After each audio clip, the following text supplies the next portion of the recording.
Oi, people! Tudo bom com vocês? Está começando mais um podcast Diz aí Fofoca, um podcast para conhecer histórias, afinal, todo mundo tem uma boa fofoca para contar. E hoje, o dia que estamos gravando esse episódio é Dia da Mulher. E eu trouxe uma das pessoas que mais me inspiram, uma pessoa que me ensinou demais, Verônica Krishnan. Oi, amiga! Olá. Seja muito bem-vinda! Tô Obrigada. muito feliz que tu tá aqui nesse episódio, já tava um tempão querendo te trazer. E aí escolhi o Dia da Mulher, nada mais especial, né, pra gente conversar, pra que as pessoas te conheçam um pouco mais. E eu tive que botar um resumo aqui, amiga, porque tu é tanta coisa nessa vida que eu tive que fazer um resumo, né? A Verônica é mãe de Helena, de 17, não parece, tá? Mas ela tem uma filha de 17. A Maria, de 5.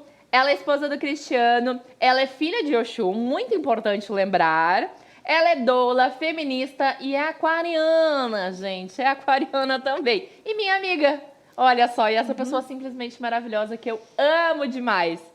Amiga, eu te apresento, mas agora eu quero que tu te apresente para as pessoas. Quem é a Verônica? Nossa, eu sou essa pluralidade mesmo, né? Exatamente. Quando eu olho para trás, assim, para esses 39 anos, Nem parece, né? eu já vivi tanta coisa e eu já estive em tantos lugares e tantas posições que é difícil me descrever, sabe? Então, eu gosto de me sentir só essa potência mesmo e entender que tudo isso que eu passei, tanto coisas boas quanto coisas difíceis e desafios, me tornaram a mulher que eu sou hoje. Mas as pessoas falam muito mal do aquariano, né? Adoram criticar o aquariano. Amiga, foi só uma farpinha. Eu amo ser de aquário, porque o aquariano ele tem essa doideira de estar vivendo sempre 10 anos à frente. Exato. Né? E isso nos torna tão plural também. Então, quando eu me apresento, eu sou muito a mãe, né? Eu acho que eu trago sempre essa coisa de ser mãe da Helena, mãe da Maria. É muito forte em mim. Sou a doula, né, que atende mulheres gestando, mulheres parindo, que é algo muito potente. Mas eu trouxe nos últimos anos muito também esse lado da mulher fora de qualquer papel. Só a pessoa. Sim. Né? Porque, como eu estava te falando ali antes de a gente começar, depois que nós nos tornamos mães, fica tudo muito monotemático. Sim. É tudo mãe, mãe, mãe, mãe, maternidade, maternidade, maternidade. A gente sai para tomar um chopp com as amigas e quando vê tá falando dos filhos. Sim. Mas a gente tem um vulcão dentro da gente, né? Um monte de coisa para ser falada e tem toda uma história. Uma mulher que já viveu 39 anos, que já trabalhou em diversas coisas diferentes, né?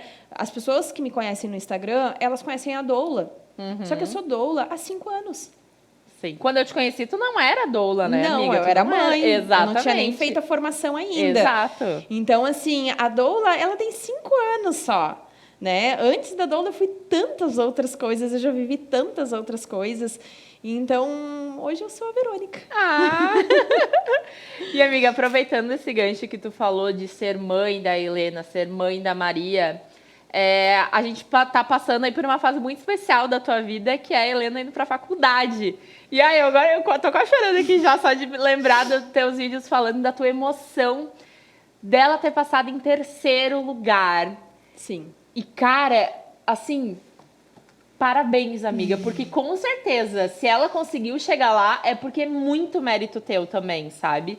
E eu te falei aquela hora que a gente conversou sobre isso, e, cara, eu não consigo nem imaginar a emoção que tu sentiu nesse dia, assim, tipo, tu saiu gritando aos 7 mundos, né, o que aconteceu. Como é que tu tá te sentindo vendo uma filha voando, literalmente, né, porque é isso que tá acontecendo agora. Sim, eu tive vários processos nesse momento, assim. Teve primeiro o processo da formatura do ensino médio, que já foi um misto de emoções ali, vendo ela concluir uma etapa, né? e prestigiar ela naquele momento, com os amigos e tal. E ela vinha de um período de pandemia. Então, os 2 primeiros anos, ali, 1 ano e meio, foi aula remota. E estava muito difícil para ela. E eu estava segurando muito a emoção, assim, de não lamentar na frente dela, mas internamente eu estava lamentando muito. Eu pensava assim, cara, vai ser o último ano do ensino médio dentro do quarto dela. Exatamente. E a gente vive tanta coisa foda no ensino Nossa, médio. é demais! É muito É bom. muita festa, é muita coisa pra fazer. Farra, Exato. é muita baixaria, é muito vínculo. Os nossos colegas de ensino médio é a nossa família. A gente não Exato. quer estar com o pai e com a mãe, a gente não quer ir pra praia com o pai e com a mãe, a gente quer estar com eles. Então, quando veio o anúncio de que ela ia voltar para o presencial, já foi aquele alívio. Eu disse, bom, pelo menos o último ano ela vai estar com eles, né? E aí foi super intenso, vender bolo, vender trufa, fazer rifa, toda aquela função, assim, bacana do último ano, né? E aí começou... e aí eu tive o momento do Enem ali, de buscar ela. Ela é muito exigente com ela mesma. Ela sofre pra caramba, assim. Então, ela saiu do Enem brabona, emburrada. Eu disse, filha, por que tu tá assim? Eu acho que eu não fui bem. Ela ficou em 10º. Apenas. Ela ficou em 10º no Enem. Apenas. Aí, depois veio o anúncio de última hora que ia, né, ter o vestibular da URGS, e ela começou a fazer a correria para conseguir se inscrever e tal. Foi uma decisão que não tinha ainda acontecido. Aí, no vestibular da URGS, eu não estava aí, eu estava viajando. E eu só falava com ela, e ela dizia assim, mãe, tem noção que eu marquei errado na hora de transferir Ai, meu as Deus. respostas e tal. Então, ela estava assim... E aí, ela só dizia assim, porque eu não fui bem, porque não sei o quê, aquela super deprimida, assim. E eu disse para ela, calma, minha filha. E, assim, é muito bom, importante reforçar que a gente nunca cobrou dela que ela teria que passar de primeira. Nunca houve essa cobrança, nem da minha parte, nem da parte do pai dela. A gente sempre disse para ela que tá tudo bem, né? Tu vem de uma turma de pandemia, estudando dentro do teu quarto. Tá tudo bem. Tem um ano que vem de novo. E ela dizia para mim, eu não quero ter que passar mais um ano estudando, não sei o quê, não sei o quê, não sei o quê. Quando ela me mandou assim, mãe, passei em 3º lugar na URGS. Me arrepiei aqui agora de novo. Eu tava na esteira, assim, eu desci, assim, e sabe aquele choro que é um choro de felicidade que ele não sai e que falta o ar e que tu ficava assim, meu Deus. E foi, sim, deu muito orgulho. Deu um alívio danado, porque eu sei o quanto ela estava sofrendo com esse resultado. Então, teve esse lado mais mãe, assim, de dizer assim, deu, agora ela vai parar de apurrinhar. E depois, Pamela, veio um sentimento que as mães que estão me assistindo vão me entender. Veio um sentimento, uma dorzinha, sabe? Uma tristeza. Tem um lado da mãe orgulhosa, mas tinha uma tristeza num cantinho, assim, do coração, do tipo assim... Mas agora não sou mais eu que corro pra cartolina. Entendeu? Os BO é dela agora.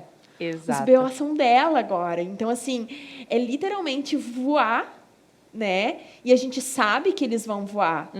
Mas chegou o meu momento.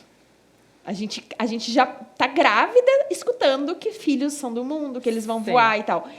Então, assim, tem um lado meu que tá muito feliz de ter preparado ela para voar. Eu sei que eu preparei, eu sei que o pai dela preparou. Eu me lembro, assim, a primeira vez que ela teve que eu cheguei para ela e disse assim, eu não vou mais te levar para a escola. Porque, só para o pessoal entender, ela estuda em Porto Alegre e eu moro em São Leopoldo. E eu disse para ela, eu não vou mais te levar de manhã para a escola. Né? Quando ela passava o final de semana na minha casa, na segunda-feira eu tinha que levar ela para a escola. Então, eu ia até Porto Alegre, largava ela na escola e eu disse, não vou te levar mais. Não tem mais sentido eu rodar 50 quilômetros com trânsito se tu já é uma marmanja. E ela disse assim, mas como é que eu vou? Eu disse assim, tu vai de trem e tu vai pegar um ônibus. Mãe, e eu disse, sim, eu vou ir um dia contigo, eu vou te ensinar, eu vou te mostrar onde é que é a parada, eu vou te mostrar tudo direitinho, e a partir daí tu vai ir sozinha. E ela ficou muito assustada na época, e eu encorajei. Eu ficava com o cu na mão, né? Eu ia dizer. Com o cu na mão. Eu dizia pra ela, tu não senta do lado de homem, tu não fica em pé com o homem atrás de ti, tu te escora nas paredes. Todas aquelas orientações básicas, né, de proteção. Que é uma merda, a gente tem que dizer isso, mas ela acontece. São necessárias. E o trem é um lugar que, assim, que o negócio é punk. E enquanto ela não chegava na escola e me dizia assim, mãe, cheguei, tô na escola, eu não me acalmava. Sim. Mas eu acho que foi tão importante, porque agora ela vai ter que ir pro vale de ônibus. Entendeu? E agora ela sabe, ela aprendeu. Então, assim, eu sei que teve vários momentos que eu joguei ela pro mundo, assim, meio tipo, vai, aprende, te vira. E eu sei que ela tá pronta para enfrentar. Vai passar uns perrengues? Vai, faz parte, a gente também passou. Sim. Mas me deu esse sentimento, assim, tipo, deu agora, eu vou ter que largar do ninho de verdade, aconteceu. Ai, meu Deus. Então, é tenso, assim, é doido, é um sentimento muito louco, é muito louco. Ai, amiga, eu ainda choro. Eu ia dizer, eu paro pra pensar, o Luco vai fazer 10 esse ano. Tipo assim, meu Deus, eu tenho um filho de 10 anos. Tipo, que coisa mais bizarra, assim, sabe? E aí eu já vejo ele tendo atitudes diferentes, e eu já vejo ele... ele tá indo muito na casa de uns dindos dele, e eu tô tipo assim, ai, meu Deus do céu. Daqui a pouco ele não vai mais querer ficar comigo, sabe? E aí bate aquele nervosinho, assim, por mais que eu fique com ele o tempo todo, e eu gosto de ficar sozinha, né? E eu instigo isso nele também, de largar um pouco de mim. Quando ele faz isso, eu fico tipo, puxa vida, complicado, né? Mas todas as pessoas que entram em contato com ele agora, nessa fase nova, porque querendo ou não, ele já não é mais uma criança, né? Ele tá aí já um pré-adolescente, né? Ainda tem outros interesses. E tem médicos que dizem, né, que agora, por conta da pandemia, a pré-adolescência foi adiantada bastante, né? E essas pessoas me dizem assim, Pamela, como ele é uma criança que pensa já no coletivo, que se importa com o outro, sabe? Que tem um olhar pro outro.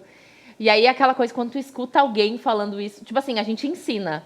Mas quando a gente vê alguém que tá fora do teu convívio e essa pessoa percebe isso e tu fica tipo, putz, acho que eu tô fazendo um bom trabalho, assim, sabe? Porque a gente nunca tá satisfeita. A gente sempre acha, né, que a gente não tá cumprindo com alguma coisa e tudo mais e tal. Então, agora eu tô me percebendo como uma mãe de um pré-adolescente que não quer mais brincar, que não quer mais os jogos dele, que ele só quer jogar videogame, que ele só quer olhar os vídeos dele e tudo mais e tal. E eu tenho até compartilhado muito isso, tipo assim, de entrar nesse novo mundo dele, né?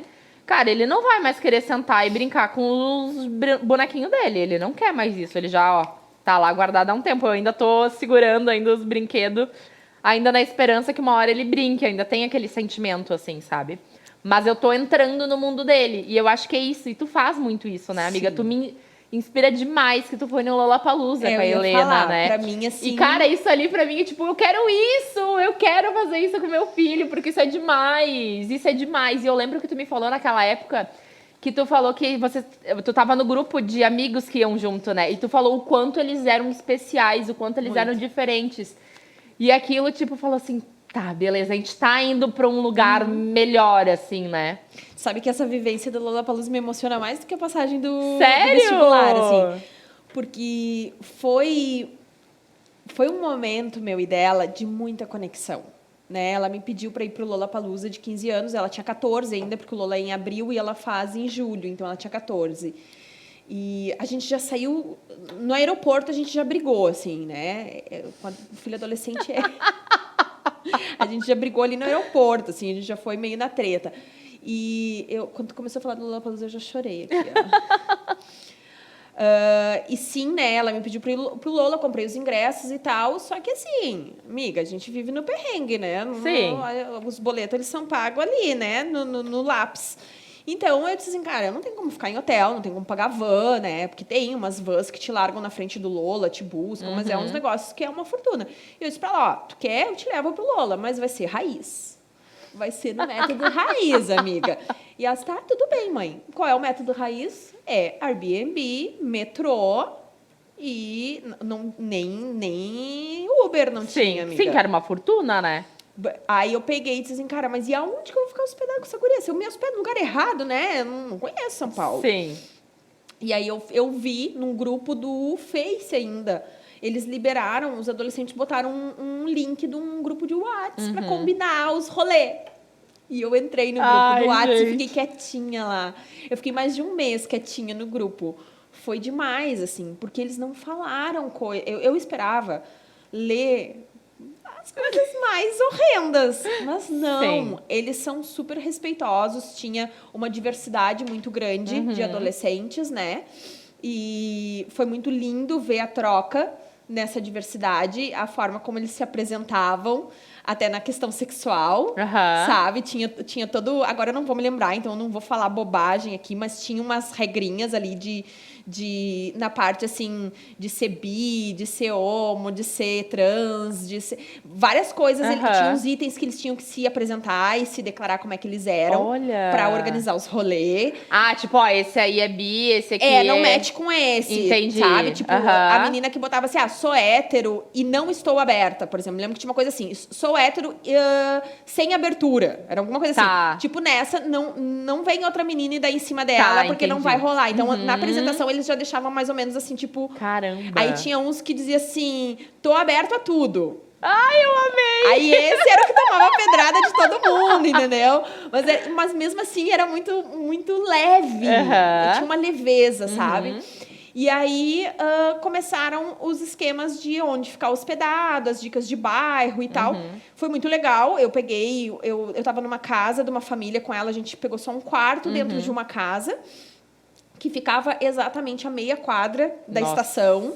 Então, a gente ia e voltava a pé para a estação. Eu chegava às 11 horas do Lola. Era um bairro super iluminado, cheio de barzinho, restaurante. A gente descia super tranquilo. Só não foi tranquilo o Lola com a chuva, né, amiga? Aí teve os perrengues, né? E aí, quando eu terminei de sugar tudo que eu precisava na questão de logística minha, eu disse, cara, agora eu vou sair. Porque ela tava no grupo também. Ela entrou e eu disse, cara... Porque eu via que ela não falava, ela nem se apresentou. Ah, sim. Aí eu disse, cara, eu vou sair pra ela poder se apresentar, pra ela fazer os rolês dela, né? E aí, só que na hora de sair, eu disse, cara, eu não vou sair assim, deixar eles no vácuo. Eu vou explicar pra eles que eu tava aqui. Ai, que amor. E aí eu falei, eu disse, olha, eu sou uma mãe, né? Eu tava com 36, acho, na época. Sou uma mãe de 36 anos, minha filha tá aqui e tal. Quero dizer pra vocês que eu estava aqui pra organizar a minha logística, vocês me ajudaram muito. E agora eu vou sair pra deixar vocês à vontade, mas eu estou há um mês aqui, eu vi muita coisa. E ao contrário do que vocês devem imaginar, eu não tenho nenhuma crítica pra fazer pra vocês. Eu só tenho elogios porque vocês são demais. Ai, que amor. Vocês são uma geração que é puro amor. É puro amor, é puro brilho, é pura empatia, sabe? E aí eu fiquei uns minutinhos pra ver as reações, assim, e aí depois que eu saí, ela me disse assim, mãe, todo mundo começou a me marcar e dizer assim, Helena, me dá tua mãe, me dá tua mãe, me dá tua mãe, assim. Então foi muito legal, assim, foi uma troca muito legal. E depois lá no Lola também, porque assim, eu não conhecia ninguém que ia cantar no Lola. Eu não sabia ninguém, sabia os tribalistas. Que ela me olhou e disse assim, mãe, que show chata do caralho. Eu nem lembro quais que foi os que teve na época que tu foi, amiga. Cara, deixa eu... Mas tinha muito show bom que eu lembro. Tinha aquele dos amarelinhos lá, o 21 Pilots lá, que sim. A expectativa era o último, do último dia, do último da noite, assim, era o que tava todo mundo. Ela levou roupa especial, bandana amarela, porque eles têm toda uma caracterização lá pra se declarar fã. Tinha um outro menino que eu não vou lembrar o nome dele. Ele tava com uma roupa muito colorida e era muito legal o show. Depois eu vou lembrar. Daqui a pouco vem o nome. Eu escuto até hoje o cara. E tinha... Eu sou muito musical, Pamela. E mesmo que tu me leve num show que eu nunca fui na vida, que eu nunca escutei uma música da pessoa, vai curtir. Eu vou curtir. Sim. Né? Eu venho de uma família musical, meu pai sempre teve banda, então eu me criei escutando música, assim. E eu tenho um ouvido muito pro lado da melodia, dos efeitos sonoros, sabe? Sim. Da riqueza, assim. Então, pra mim foi muito tranquilo. Não tinha problema eu não conhecer as pessoas. Eu sentava lá na graminha e ficava curtindo. E de vez em quando eu dizia assim, filha, esse cara é muito bom. E ela tava, assim, maravilhada. Então, assim, foi muito legal essa troca de entrar no universo dela, de olhar a turma dela dançando, assistindo o show. Na hora do show Na verdade, não era uma banda, né? Depois eu vi que era dois. Acho que é um ou dois, sim, eu também não sei muito bem. Eles fazem miséria, assim. Muito legal o show dos meninos, assim, um show cheio de pirotécnicos e fogos e não sei o quê. Ela tomou uns tocos legal, porque não escuta a mãe. Porque daí, assim, ó, isso aí foi curioso. Ela me infernizou que ela queria ficar na grade. Não tinha como ficar na grade dos caras. Não. Os caras tinham muito fã. Sim, vem a galera e soca, e aí, né, na grade. Assim, a gente começou às 3 horas da tarde tentar ir pra grade. O show era às 8. E eu só pensava assim, cara, eu me propus a vir, eu vou fazer tudo que essa desgrenida quer. Né? Eu não vou ser a tia chata do rolê. Nós vamos fazer o negócio. É dela. Vamos ver o que ela acha de ficar na grade. E eu fui indo. Nós sentava no chão, aquele vucu-vucu de gente pra respirar. De vez em quando jogava umas águas, assim, eu catava as águas, tinha que repartir em 10 pessoas. Ainda bem que não tinha Covid, né, amiga? Porque era um negócio assim, ó, um troca-troca. Quando começou o show, ela não via nada, porque eu e ela somos baixinhas, as pintas começaram a pular, e eu só me agarrei na pochete, assim, porque eu disse, não posso perder os documentos. Sim. Né? E aí ela pegou e até que ela me disse assim, tá, mãe, não dá. E eu disse assim, filha, vamos lá pra trás, a gente vai ficar mais elevada, porque é um morro, né? E tu vai enxergar o show, tu vai prestigiar o show, porque aqui tu não tá prestigiando. Sim, tá só... Nós estamos sendo sovada. Sim. Aí quando a gente começou a sair, eu disse assim, filha, vamos pra aquele ladinho, porque tu tá vendo que tem uma grade ali? Esses meninos vão correr pra cá no final do show. Não, eu quero ficar aqui bem reta no palco. Aí disse, filha, ali, ó, ali naquele moço ali, tem um moço ali que ele tá só com umas águas ali, ele nem vai se importar que a gente pare na frente dele. Não, eu quero ficar aqui. Aonde que o rapaz subiu na grade? Ai, meu Deus. Ela ia agarrar o rapaz pelo pescoço, Pamela. Quando ela viu, ela se humilhou assim. Mãe! Eu disse assim... filha, já fui muito show, né? Eu já fiquei em grade. Eu já fui show. Eu sei como é que é o negócio. Macaca Tu veia! disse que o guri ia subir ali, tu podia ter agarrado até a blusa do guri pra ti. Enfim, mas foi muito legal, assim. Foi uma experiência foi uma experiência incrível. bacana. Entrar no universo deles é fantástico. Mas eu tenho mais facilidade... E isso é legal porque as pessoas romantizam a gente como mãe. Depois que entra nessa idade do Luca em diante, eu tenho mais facilidade de entrar no universo deles. Né? A minha relação com a Helena começou a se aprofundar mais depois. Sim, essa idade que a Maria tá, dos 5, pra mim é muito difícil.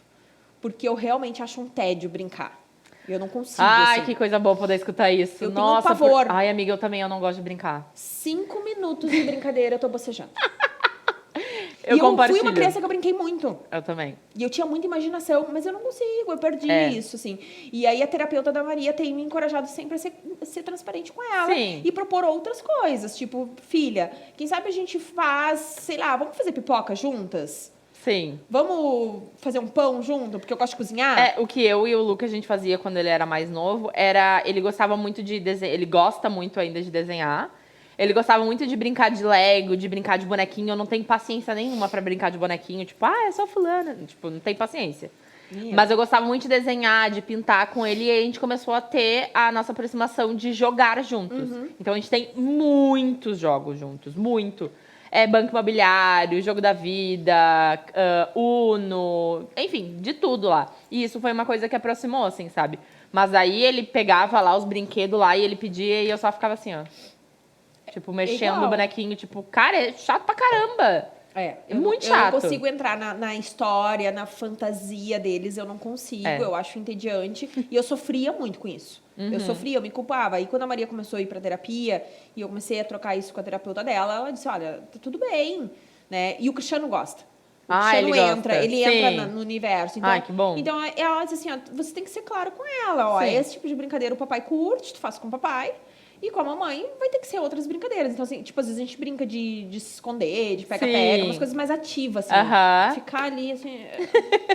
Eu não tenho enredo, sabe, amiga? Eu não tenho enredo na história. Eu já acabo com o príncipe, eu já chineleio. Já banca feminista ali. Não dá. Mas, amiga, eu só queria que a gente pontuasse uma coisa aqui que eu acho bem importante a gente falar. Voltando de novo pra Helena, porque eu acho bem importante... Porque é uma coisa que a gente não teve, eu não tive, tu muito menos, na nossa passagem pela adolescência, que é conversar sobre sexualidade, né? E a gente já teve essa conversa várias vezes e eu acho simplesmente incrível essa forma que tu abordou a sexualidade com a Helena.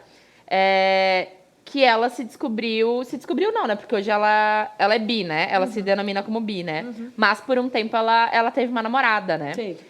E tu várias vezes me comentou que tu conversava muito abertamente com ela sobre masturbação. E eu queria que tu só pontuasse isso pra gente de como foi esse processo. Porque eu agora, né, já tô aí há 9 anos, então muitas das meninas já estão com filhos numa idade que a gente vai ter que começar a falar sobre masturbação. Eu queria que tu comentasse como foi pra ti isso, se foi uma coisa que tu pensou, se simplesmente foi natural, ou se tu teve que estudar muito pra poder falar sobre isso com ela. Tá. Estudar, não fui essa mãe aí, Aham. tá? O que eu posso dizer? Primeiro, assim, eu tive uma inspiração. A minha madrinha, ela tem um casal, né? A filha dela, tanto o filho quanto a filha já saíram de casa, já são adultos e tal. E eu sempre eu sempre me inspirei muito nela, na relação aberta que ela tinha com eles. E eu me lembro que teve uma vez que eu conversei com ela. Eu disse, Dinda, quando é que tu conversou sobre sexo com eles? E ela me deu a seguinte dica. Eu não sei se está certo, se está errado, não sei, né? Não sou especialista, Pamela, mas ela pegou e disse assim, sente as curiosidades. E responde o que ela perguntar. Às vezes é a gente que se embanana. Sim. Quando ela te pergunta por onde saem os bebês, ela não tá te perguntando como é que o bebê entra. Ela tá te perguntando por onde sai. E tu vai responder por onde sai. Se ela não der continuidade às perguntas, é porque ela não quer saber mais do que isso. Então, vai no tempo dela. Então, assim, teve alguns... eu tive o primeiro momento mais sexual que a gente teve foi realmente quando veio a matéria escolar. Ela começou a estudar na escola as questões sexuais. E aí acho que é ali na 7ª série, eu acho que é uma coisa acho assim, que é. né? E a gente sentou para estudar para a prova e eu perguntei para ela se estava claro a matéria. Ou se ela queria conversar como é que aquilo acontecia de fato fora dos livros. Tá. E ela disse que estava. E eu disse ok, deixei por aí. E aí a professora dela, que eu achei meio... porra louca o que a mulher fez, né? Eu disse, coragem, amiga, eu não faria. Ela pegou as 2 turmas que ela tinha, colocou num auditório. Meu Deus. E um dia antes, ou alguns dias antes, ela disse que cada aluno podia trazer 2 perguntas para ela. Meu Deus. Ser sabatinada num auditório. Meu Deus. A Helena nem me falou que ia ter essas perguntas. E ela disse que passou um pouquinho de trabalho para achar o que ela queria perguntar. Ela perguntou alguma coisa de menstruação e tal. E teve uma menina que pegou o microfone e meteu no carão. Ô, professora, explica pra gente como é que é o boquete. Numa escola religiosa. Mentira! Eu tô... Não, só que eu não sabia que isso tinha acontecido. Daí, o que acontece? Foi aquele dia foi a mãe de uma coleguinha que pegou a Helena na escola. E a Helena entrou... Eu tinha uma loja de suplementos na época. Sim. A Helena entrou na loja e disse, mãe, tu não vai acreditar, eu descobri o que é boquete. Eu tava com um negócio na mão e só fiz assim... filha? Que bacana. Mãe, tu faz isso. É muito nojento. Pamela, foi assim. Então, assim, ó, eu entrei na barca no supetão. Meu Deus. No susto. Eu não tava nem preparada para aquilo. E a mãe da coleguinha, assim, é uma mulher mais reservada e tal. Eu vi que ela tava roxa, né? Meu Deus. Porque a filha dela também tava. Sim, ela estava eufórica com aquilo. Obviamente, para mim, assim, fica muito claro que a menina que trouxe a pergunta deveria ter acesso ou a uma pornografia, ou ter visto os pais, enfim, um acesso precoce ao conteúdo. E eu acho que ela quis... Não sei nem se aquilo era uma curiosidade ou se era uma coisa assim, vamos desafiar o negócio e mostrar que eu sei do babado, né? Não sei qual contexto, mas pra mim era algo nesse contexto, tá? Porque a pergunta foi muito, assim, vazia. Sim, E ali com a mãe eu disse assim, filha, depois a gente conversa mais sobre isso. A gente pode conversar tranquilamente sobre isso. E aí ela quis conversar à noite. E aí ela disse, mãe, é muito nojento. A professora disse que se chama sexo oral, né? Mas a minha coleguinha me falou que é boquete. Aí eu disse, filha, boquete é uma forma chula que as pessoas usam, tá? Mas sim, é sexo oral, como a tua professora falou. Isso acontece sim. Pra ti, que não tem essa relação com outra pessoa, afetiva, parece muito nojento. E realmente, para quem olha de fora, é nojento, minha filha. Mas quando tu tá envolvida amorosamente com uma pessoa, isso faz com que o teu corpo tenha sensações de prazer. E esse prazer está atrelado também, talvez, para algumas pessoas, ao sexo oral. Talvez tu não tenha prazer com isso, minha filha. E tá tudo bem também. Mas a grande maioria das pessoas tem prazer. E aí não vai ser nojento. Aí, encerrou aí o assunto. E aí, depois, a segunda etapa veio na menstruação.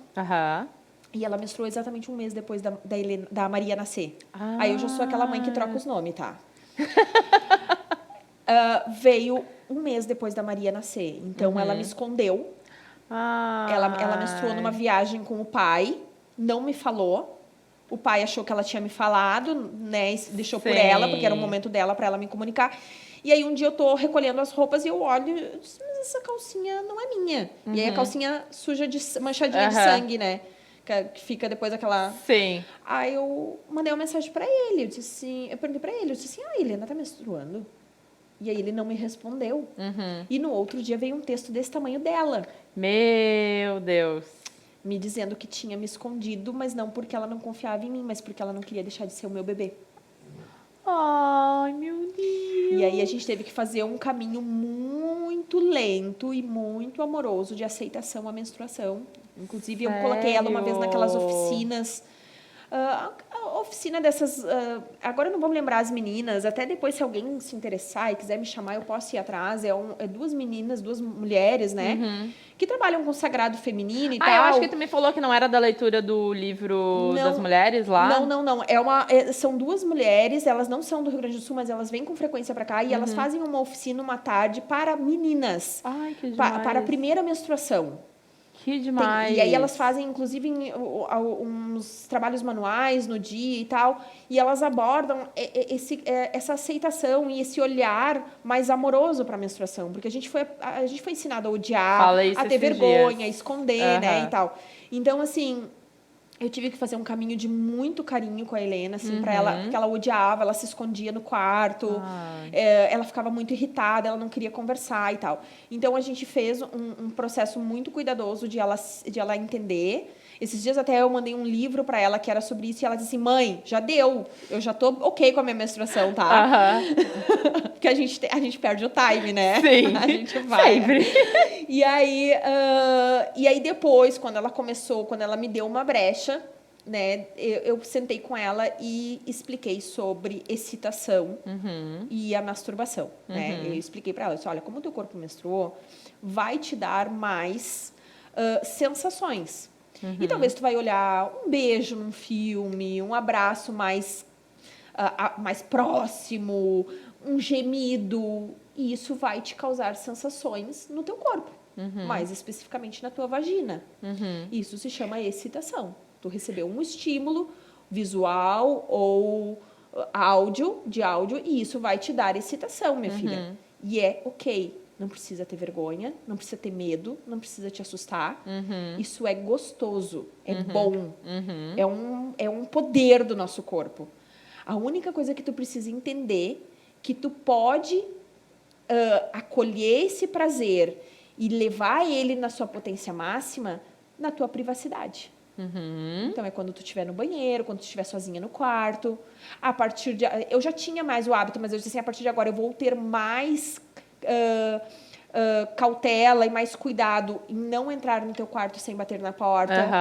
Já é um hábito nosso, a própria Maria bate na porta, mas às vezes a gente esquece. Sim, Eu falo, vou me policiar mais para não entrar no teu quarto sem bater na porta, porque eu quero que tu tenha esses momentos de privacidade. E o que eu posso te dizer? Explora o teu corpo. Não tenha medo dessas sensações. Elas são gostosas. Elas são boas de sentir. Então, explora. E ela te questionou nesses momentos? Tipo, ela te trouxe alguma pergunta de como? Não. Ela é muito reservada. Ela trava. Só escuta? Ela só escuta, tá. Mas ela aplica. Tá. Mas ela trava. Depois, ela teve um momento, quando ela iniciou a vida sexual dela, ela teve um momento, sim, que daí ela veio conversar comigo, dizer que ela acreditava que ela ainda não tinha tido um orgasmo. Né? E que ela queria saber se ela tinha algum problema e tal. E pra mim foi muito... Quando ela trouxe essa pergunta, do nada, assim, me abordou e disse assim, preciso te perguntar isso, eu acho que foi o reflexo de um trabalho feito ao longo dos anos. Sim. Porque quando ela se viu com aquele problema, ela não foi perguntar pra uma colega, pra uma amiga. Ela foi pra ti. Ela foi perguntar pra mim. Né? Então, assim, eu achei muito bacana isso e foi, pra mim, a confirmação de que ela estava se sentindo à vontade com os assuntos que eu vinha trazendo pra ela. Exatamente. Né? Então, eu faço, assim, o que eu posso deixar, Pamela, pra ti, como amiga, como mãe, é claro que tu é mãe de menino, mas eu acho que funciona igual, sabe? Eu nunca me aprofundei muito, poderia ter me aprofundado mais, Mas eu segui um pouco assim, ao meu coração.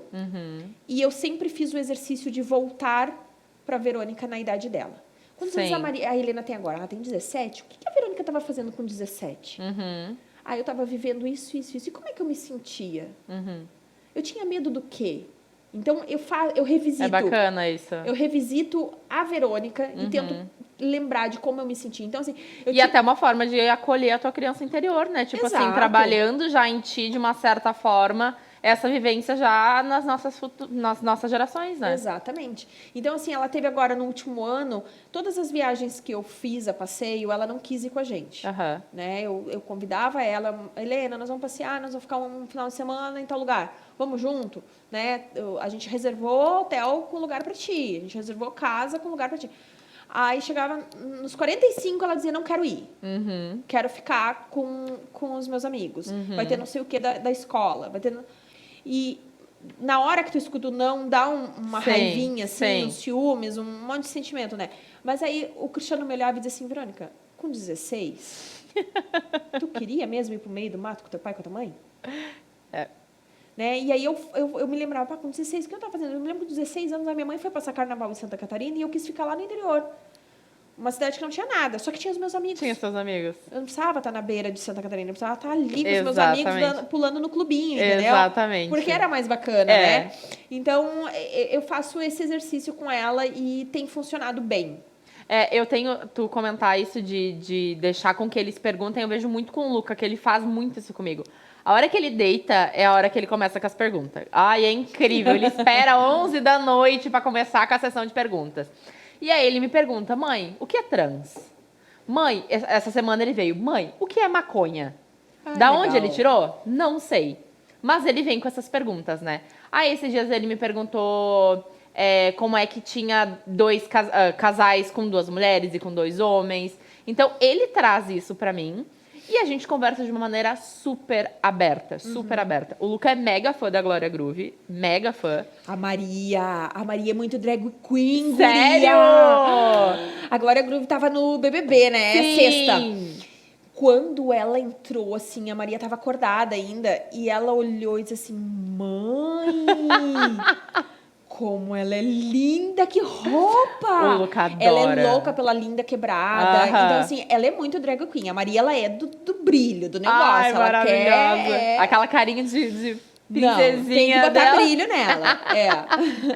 Mas eu vejo muito isso, assim, sabe? Do Luca, a gente conversa muito sobre tudo, sabe? Eu acho muito bacana, porque eu não me vejo como... Eu já falei isso aqui algumas vezes, eu não me vejo como alguém superior, sendo mãe, sabe? Eu me vejo, tipo assim, estamos trabalhando juntos para uma criação melhor, sabe? E eu tenho muito orgulho de poder ter essas conversas com o Luca, porque por mais que eu seja nova e tenho tido ele muito nova, a gente tá aprendendo coisas juntos. Porque ele tá numa geração muito diferente do que a Helena tá passando. Sim. Do que a Maria vai passar. Sim. Então, assim, é uma coisa que, tipo assim, nem a gente tava preparado pra tanta evolução, né?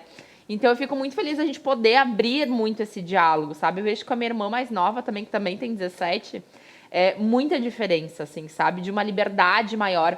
Eu, nos meus 16, 17 anos, eu não tinha nenhuma amiga que era lésbica, que era bi. Nem eu. Ninguém falava sobre isso. Não era Ninguém permitido. falava sobre diversidade, ninguém falava...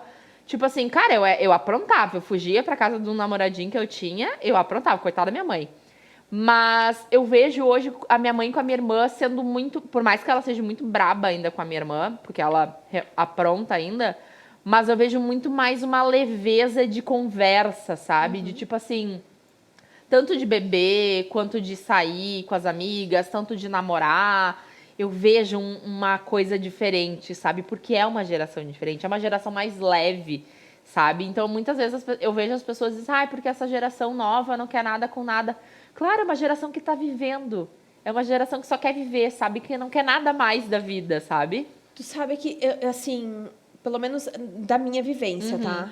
Esse não quer nada com nada, eu questiono um pouco. Porque a turma da Helena, o grupo dela, ano passado, criou um aplicativo... Ai, meu Deus.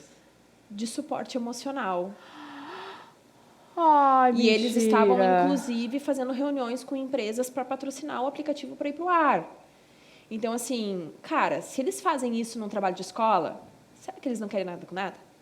Não, será o que eles nada não com estão nada... atentos? Sim, Eles estão atentos, sim, entendeu? sim. Só que eles são aquela coisa assim, eles entendem o momento deles. Exato. Esse meu momento aqui, eu tô vivendo isso. Exato. Mas eu tô ligado no que tá acontecendo e vai chegar o momento que eu vou botar a minha mão na massa e eu vou mostrar pra vocês pra que eu vim. Entende? Então, eu vejo muito isso neles. Porque, assim... por exemplo, a questão de gênero e sexualidade, quem me deu uma aula foi a Helena e a minha ex-nora. Elas sentaram comigo. E Amiga, eu vou te dizer que até hoje eu não consigo... eu cheguei pra elas, humildemente, e disse assim, olha só, gurias, vocês sabem, vocês entendem? Vocês conseguem desenhar pra mim? Porque, assim, eu trabalho com mulheres Sim. num momento sexual da vida delas, que é o parto. E vai chegar um momento que eu vou precisar atender uma mulher trans. E eu preciso que alguém desenhe pra mim, porque tudo que eu tenho olhado é muito científico e tá dando um nó na minha cabeça. Então, assim, Idem. vocês podem me explicar? E, cara, elas me explicaram de uma forma tão leve e que entrou tão fácil e que eu nunca mais errei a partir dali, entendeu? Eu não errei mais. Então, assim, eles estão ligados. Sim. Eles estão ligados e eles têm uma visão muito ampla das coisas. Só que, assim, parece que eles não estão. Mas a Helena, ela larga umas coisas... Assim, às vezes parece que ela tá dentro do celular e ela larga, sabe? Teve uma vez que a gente tava, assim, isso faz tempão. Ela nem tinha namorado. Ela nem tinha tido a primeira namorada dela ainda. E nós estávamos no carro, assim... Nem lembro onde é que nós estávamos indo. E tava a minha sogra dentro do carro. E a minha sogra tava comentando de uma menina, parente, não sei de quem lá, aquelas coisas, sabe? Que tinha namorado uma menina e que daí tinha terminado com a menina, que tinha saído numa festa, tinha ficado com o menino. Ela tava contando um babado ali. Até eu tava meio perdida no enrosco da fofoca. Só que a minha sogra largou no meio do comentário, assim, do tipo assim... Eu não sei o que ela quer, ela tem que se decidir, né? Ah, sim. E a Helena acho que ela tava com um livro. Ela fez assim, por que ela tem que se decidir? Ela não pode simplesmente gostar das pessoas? Exatamente. Por que ela precisa de um rótulo? E ela voltou pro E livro. é bem... É Nossa, porque eles não deixam... eu consigo porque o diálogo imaginar não ela segue, fazendo né? isso. O debate não segue. Eles largam e seguem andando, né? Mas é bem o que eu tenho refletido e eu tenho conversado com o Luca também. Várias vezes as pessoas me dizem, imagina quando ele tiver as namoradas. E eu fico tipo, mas tem que ser namorada? Tipo, é a mesma... As pessoas falam assim, porque quando as pessoas saírem do armário, eu falo, mas precisa sair do armário? A mesma coisa pra Helena, ela teve primeiro uma namorada, né? Sim. Ela não precisou sair do armário, porque Não. ela nunca esteve dentro de um Nunca armário, esteve. né? Então, é isso que eu tenho visto, assim. Eu tenho várias amigas da minha irmã que são lésbicas já, que já têm namoradas, e por enquanto se definem como lésbicas. E eu fico tipo, cara, eu não tive isso. Eu hoje, nos meus 30 anos, eu vejo, sabe? Hoje eu tenho amigas com quem eu posso conversar abertamente sobre isso, questionar a minha sexualidade, a gente questionar a sexualidade delas, tanto que eu tenho várias amigas que se descobriram lésbicas nos últimos tempos. E é uma coisa que a gente não teve. E é uma coisa que eu vejo hoje de uma maneira muito... Não é tipo assim... Tá, mas por que a gente tá conversando... Pra eles parece assim... Mas por que a gente tá discutindo sobre isso? Tipo... Sim. Se é só isso, né? Tipo, Sim. Pra quê? Né? É muito doido. Mas, amiga, a gente falou da Helena. Eu quero muito falar sobre tu ser doula. Que eu lembro uma vez a gente tava indo pra atender um cliente meu de um evento que tu participou comigo, que tu foi uma das palestrantes. E a gente tava no trem, eu não sei se a gente tava indo ou se a gente tava voltando, acho que a gente tava voltando. E tu me deu uma aula sobre ser doula, sobre ser mulher, sobre parir. Eu nunca mais vou esquecer desse dia, de verdade, eu lembro direitinho. Nem me lembro mais o que eu te falei. Amiga, tu me falou da potência da mulher, no que ela se transforma depois de parir. E eu acho isso incrível, assim, sabe? Porque eu tenho um filho de quase 10 anos, faço 31 esse ano, eu não sei se eu quero ter outro filho. E aí eu me vejo me questionando, tipo assim, eu não quero ter outro filho por causa do trabalho que eu sei que eu possa ter, ou eu não quero ter um filho para não ter outra... Enfim, me vejo vários questionamentos, mas tudo que tu me falou da potência que a gente se transforma, fica ali na minha cabeça, assim, sabe? Tu vê mulheres sendo transformadas praticamente o tempo todo, né? O que tu vê hoje? Porque, assim, quando eu tive o Luca, não se falava de parto natural, humanizado, não se falava disso. Quando tu teve a Helena, muito menos, né? E hoje a gente vê isso acontecendo, a gente vê mulheres sendo transformadas. O que tu acha que aconteceu para que a gente pudesse dar essa virada de chave de hoje conseguir conversar sobre um parto que seja respeitoso para a mãe e para a criança e que, enfim, realmente transforme as mulheres? Tudo chega no ponto do feminismo, né? São as conquistas, né? São as conquistas. Na verdade, assim, o parto em si, ele nos foi roubado. E ele nos foi roubado, historicamente, porque ele foi para a mão dos homens, né? Então, assim, antes, o ser humano não existe há 100 anos, né? Então, assim, a cesariana é de não vou falar o ano aqui para não falar errado, mas acho que é entre 1920 a 40, eu acho, por aí. Tá? Então, assim, antes nós paríamos em casa, com as parteiras, com vizinhas, com as mães, com as avós. Então, era um evento totalmente feminino e os homens ficavam na sala esperando, né? E esse evento ele era cuidado por mulheres, né? E só tinha mulheres ali enaltecendo aquela mulher e ajudando aquela mulher a parir. Claro que eu não quero aqui invalidar a evolução da ciência e da medicina, tá? Nós tínhamos uma mortalidade infantil e materna muito alta em 1900, porque nós tínhamos partos em casa que não evoluíam, que tinham problemas e que esses problemas resultavam em morte. Então, isso é indiscutível. Então, quando entrou analgesia, cirurgia, cesariana, antibiótico, vacina, tudo isso fez com que a humanidade chegasse nessa população que nós temos hoje. Tá? Então, essa evolução, não vou nem entrar nesse mérito, nós ficaríamos aqui, teríamos mais uns 5 podcasts para falar. Mas, quando o parto foi para dentro dos hospitais, o que aconteceu? Era uma época ainda que as mulheres não estudavam. Então, nós não tínhamos mulheres médicas, tá? Nós não tínhamos. Nós tínhamos parteiras. Eles até trouxeram algumas parteiras para dentro do hospital para aprender com elas, para ajudar, mas o médico estava naquela posição soberana de Deus, né? Um semideus ali. E esses homens não sabiam como é que o negócio funcionava, porque assim, ó, o parto em si, ele não é um evento médico, ele é um evento fisiológico. Eu digo nos meus cursos, é que nem cagar, mijar e trepar. É fisiológico. A gente faz cocô porque é fisiológico. A gente não precisa da ajuda do médico para fazer cocô. Só se a gente tiver com problema intestinal. Então, a gente vai de manhã, de noite, no nosso horário lá no banheiro e faz cocô. E o que é fisiológico é único. Tu não tem orgasmo que nem eu. A forma que tu vai chegar no teu orgasmo é diferente da minha. Por quê? Porque o orgasmo ele é de um evento fisiológico. A nossa excitação e o sexo, ele é fisiológico.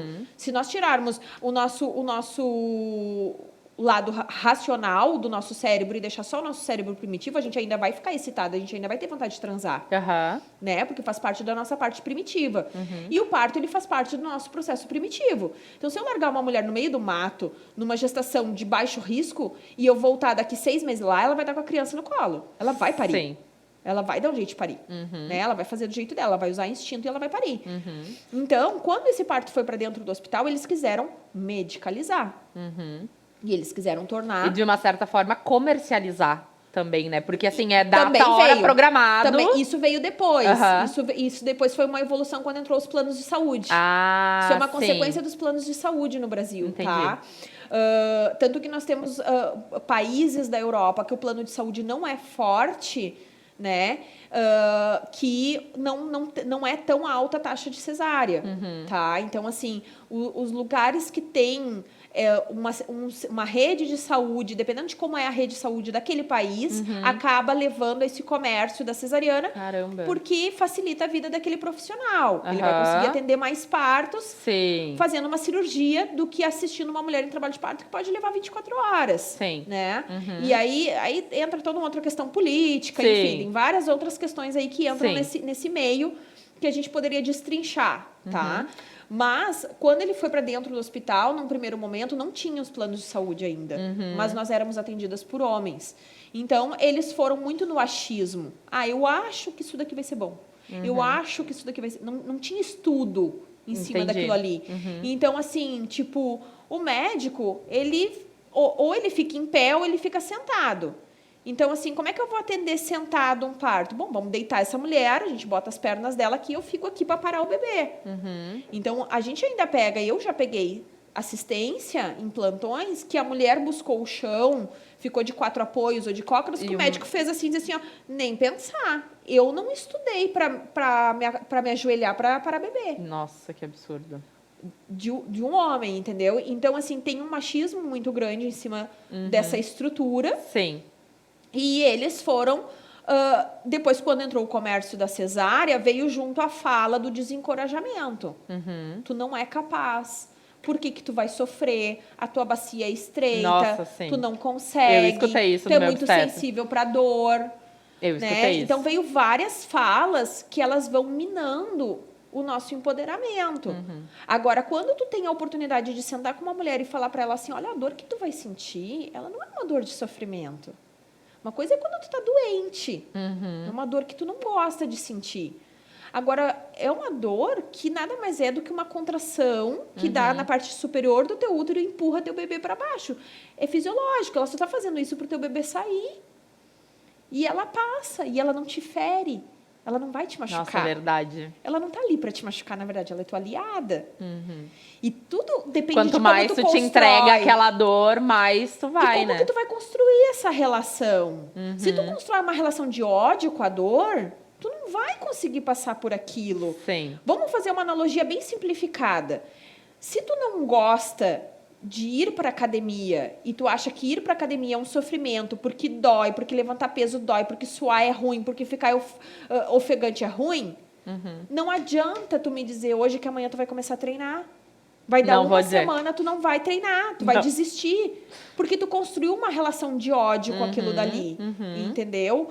Então, assim, qualquer esporte que tu te propõe a fazer, o teu corpo, ele sai da inércia, ele sai do sedentarismo e ele é levado a um processo que vai além do que ele estava acostumado há 10 minutos atrás. Sim. E isso vai causar desconforto. Né? Então, o trabalho de parto é a mesma coisa. Tu tá levando o teu corpo para um lugar que causa um desconforto. O maratonista, ele ganha a maratona e no outro dia ele volta lá para correr. Mas será que ele não sentiu nenhuma dor durante toda a maratona? Ele sentiu dor. Os caras que fazem escaladas, os grupos de escalada, o pessoal, qualquer esporte que tu colocar, a pessoa sente dor. Mas no final, quando ela conclui, tem algo ali, um objetivo maior que faz ela olhar para trás e sentir prazer. Verdade. E ela repete o processo.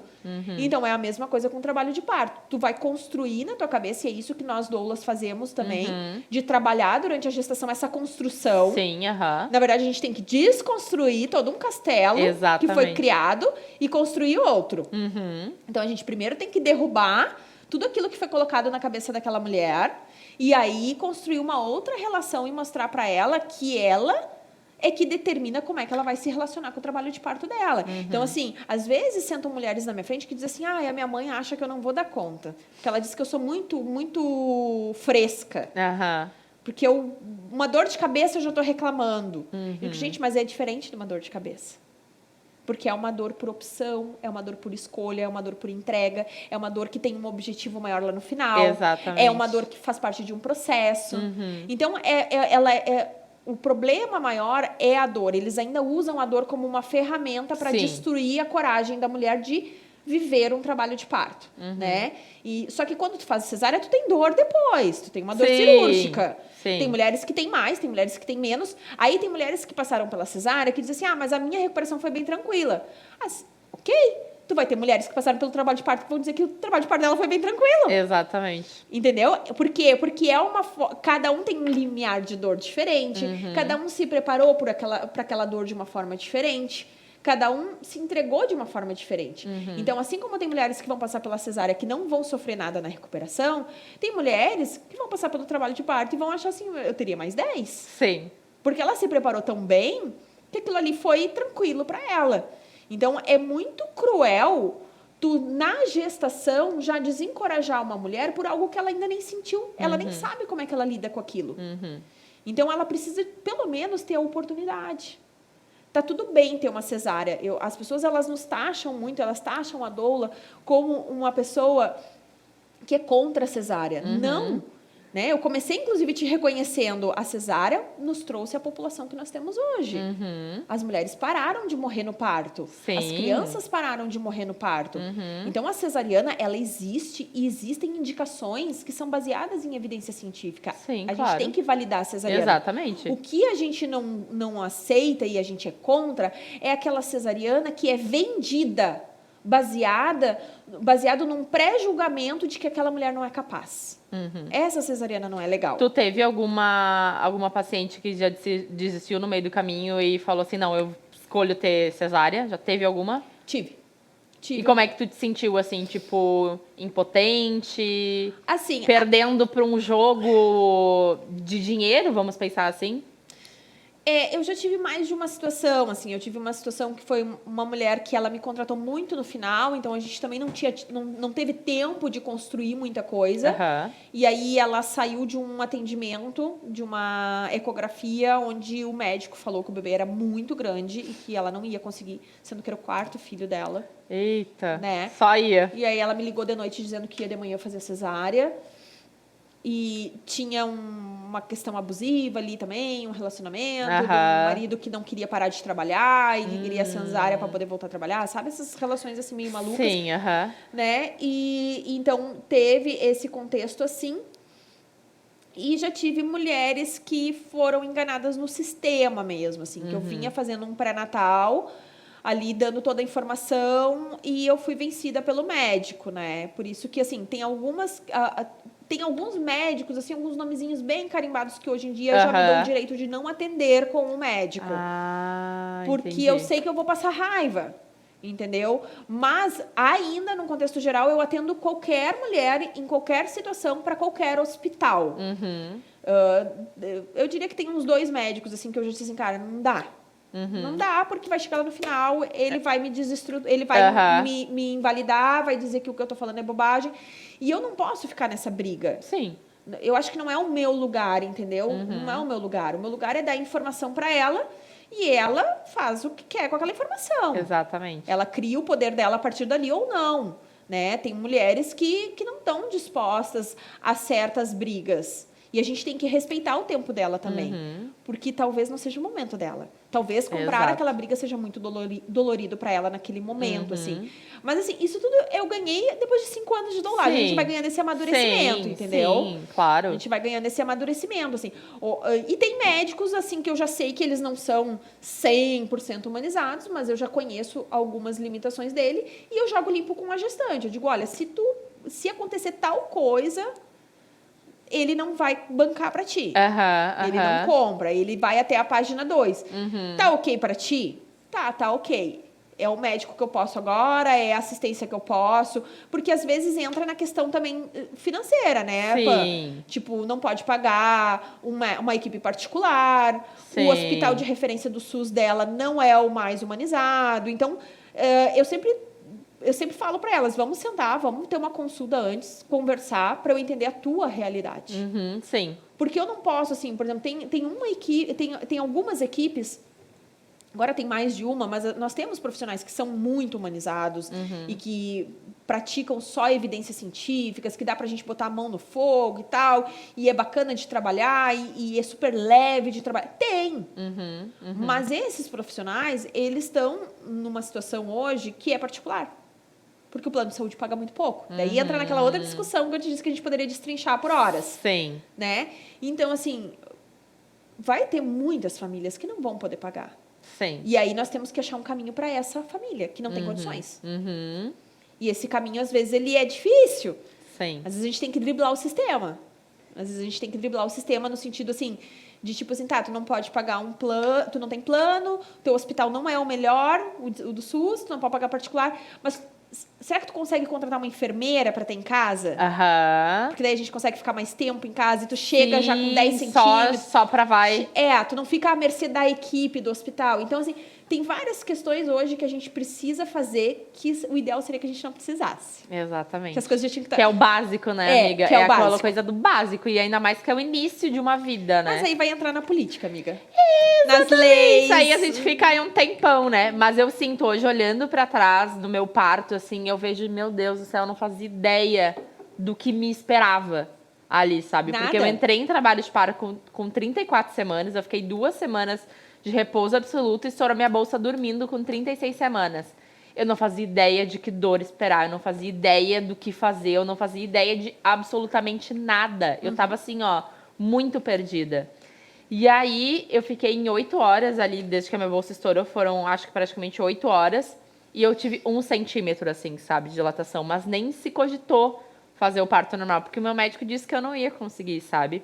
Então, e eu não tava, tipo, preparada para passar por aquilo, porque ninguém conversava comigo sobre aquilo. Meu médico, a minha mãe, minha avó também, todo mundo teve de cesárea.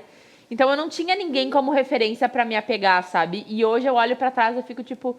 Será que eu não perdi alguma coisa, sabe, desse momento que eu acho tão incrível? Eu adoro assistir vídeo de parto, sabe? Eu acho uma coisa, tipo, tão...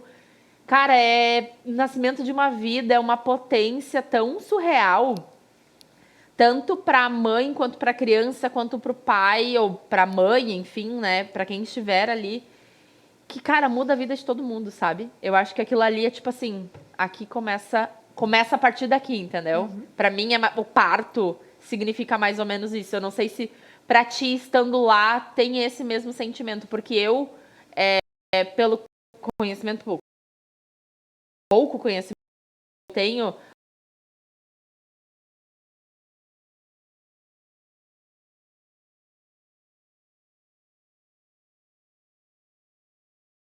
e tu consegue enxergar isso, assim, tipo, olhar assim, tipo, bah, esse pai foi mudado, ou essa mãe foi mudada nesse instante. Para algumas famílias, sim. Para algumas famílias, sim. Para mim foi, né, Pan? No da Helena foi um parto normal, mas foi um parto cheio de intervenções e violência obstétrica hospitalar, né? Sim. Não fui nem comunicada da minha episiotomia, né? Que é o corte lá que fazem e fizeram sem permissão. Como com a Maria natural e com toda a potência que podia ser, e animalesco, assim, um parto muito forte, animalesco no sentido de garra, assim, mesmo, de gana. Né? Eu me lembro que quando eu senti a cabecinha dela coroando lá embaixo, que eu tive vontade de empurrar, eu pensei assim, puta que pariu, o que eu fiz? Eu me embretei em casa, agora eu não tenho analgesia, eu vou morrer. Essa guria vai me partir no meio, porque isso toda mulher pensa quando começa o expulsivo, assim, tipo, vou morrer, vou me partir no meio, isso aqui vai me rasgar inteira. Passa um monte de coisa na cabeça da gente, né? E aí, minutos depois, ela tava no meu colo e tal. Pra mim foi um divisor de águas, assim. Mas tu te sente mal pelo da Helena não ter sido? Não. Tu não te sente culpada por isso? Não, porque na minha ingenuidade, eu fugi de uma cesárea, 10 crianças nasceram naquele dia e eu fui a única que tive parto. Porque eu bati pé. Porque eu tinha uma imagem muito ruim da cesárea, porque uma colega minha, uma amiga de infância, minha amiga até hoje, ela foi a única da nossa turma, assim, de amigas que teve bebê cedo, ela teve com 16 anos. E ela teve uma cesárea por pré-eclâmpsia. Uma cesárea de emergência, assim. E quando ela voltou para a escola, ela contou de uma forma muito horrorosa aquilo. Ah, sim. E Sim, imagina pra cabeça de uma criança de 16 anos. E aquilo me marcou. Então, a partir dali, eu tinha uma imagem muito ruim da cesárea. Hoje, inclusive, eu acompanho as minhas gestantes na cesárea e eu faço todo um trabalho ali para que não seja traumatizante, para que seja tranquilo, para que ela não fique também assustada. dá pra ser cesárea, uma cesárea humanizada, né, amiga? Ela tem que ser adequada, sabe? Ela tem que ser carinhosa, assim. Ela tem que ser amorosa, né? Então, assim, eu tinha isso. E quando eu sentei na frente do meu médico, com 20 anos, eu olhei pra ele e disse assim, ó, eu só tenho uma condição. Cesárea, tu vai ter que me provar que alguém tá prestes a morrer. Com 20 anos eu falei isso pra ele. Meu Deus. Ó a doula aí já gritando já. Eu disse assim, eu não quero uma cesárea. Eu vou parir. Eu preciso parir. Eu pari deitada, eu tive manobra de Cristeller, que é empurrar a barriga, eu tive fórceps, eu tive epísio. Então, assim, foi um parto bem violento. Sim. Mas eu não tinha absolutamente nada de informação. A Helena tem 17 anos, eu não tinha nem acesso à internet. A internet estava engatinhando ainda. Sim. Né? Então, assim, eu não tinha acesso à informação absolutamente nenhuma. Então, claro que quando eu fui estudar para o da Maria, para o parto domiciliar, eu entendi todas essas violências e essas intervenções. Eu precisei de umas 48 horas para digerir, porque foi um baque, assim, do tipo, eu vivi tudo isso, mas depois eu entendi, era o que eu tinha. Sim. Era o que eu sabia, né? E vamos partir daqui, esse aqui vai ser diferente. E ele foi muito empoderador para mim, assim, em vários sentidos, assim. Eu já falei isso no meu Instagram, que ele me trouxe uma cura em relação aos meus abusos sexuais, né? De empoderamento em relação ao meu corpo. Foi um grito, assim, do tipo, esse corpo é meu, eu domino ele, eu faço o que eu quero com ele e é do meu jeito, sabe? Então, assim, veio muito um sentimento assim no meu pós-parto. E veio um sentimento de eu posso fazer coisas que me disseram que eu não podia. Sim. Né? Então, assim, teve várias coisas, assim. Com 1 ano da Maria, eu fiz aquele evento do Paizinho Vírgula. Sim. Que era um negócio que eu não sabia nem por onde começar. E eu fiz acontecer, e eu lotei 2 turmas, em pleno puerpério, sabe? Eu organizei o negócio. E eu fui lá para o Paraná fazer minha formação de doula. Sim. Então, assim, eu tive vários momentos, vários gritos, digamos assim, no meu pós-Maria, né? 5 anos já que ela nasceu, assim, que eu olho e digo assim, cara, eu posso. Eu posso. E não é porque, assim, a mulher que teve uma cesárea não pode. Ela pode. Só que talvez as falas que ela vem escutando até agora, inclusive na hora da cesárea dela, estão fazendo ela acreditar que ela não pode. Então, eu acho muito importante colocar isso assim, eu não sou melhor do que uma mulher que teve cesárea, não é isso. Sim. Eu só tô dizendo que o meu parto me ajudou a descobrir a minha potência. Sim. Talvez uma mulher que teve cesárea vai descobrir a potência dela por outros meios, como tu descobriu através da tua maternidade solo. Exatamente. Dos desafios que tu viveu depois da chegada do Luca, né? Que tu teve vários momentos de desafio que, né, a tua independência financeira, a perda do teu pai, sair de emprego de carteira assinada e peitar e trabalhar de uma forma que tu não tenha garantia ali do teu salário todo final do mês, ter o teu apartamento com teu filho, sair ali da aba da mãe. Então, tu teve vários momentos hoje que tu precisou olhar e dizer assim, eu sou foda. E tá tudo bem. Né? O que eu quero só colocar aqui é que pra mim foi um divisor de águas e eu vejo pra muitas mulheres. Eu tive uma mulher que eu atendi agora há pouco que ela tinha uma cesárea e aí agora no segundo filho foi parto. E eu fui fazer o pós-parto dela e ela olhou pra mim e disse assim, Verônica, eu tenho vontade de ir pra aquele campo de futebol que tem perto de casa e correr. Ai, que maravilhosa! Sabe cachorro, quando tu larga um cachorro feliz num campo verde? Ela disse assim, essa sensação eu tenho vontade de correr e gritar. Porque eu tô me sentindo muito forte, muito poderosa. Então, é isso, né? Vai ter pessoas que vai ser na amamentação, porque conseguiu amamentar, né? Vai ter mulheres que vai ser porque conseguiu concluir uma faculdade a duras penas. Vai ter mulheres porque escalou, sei lá, o Everest lá, não sei. Cada uma vai achar o seu lugar.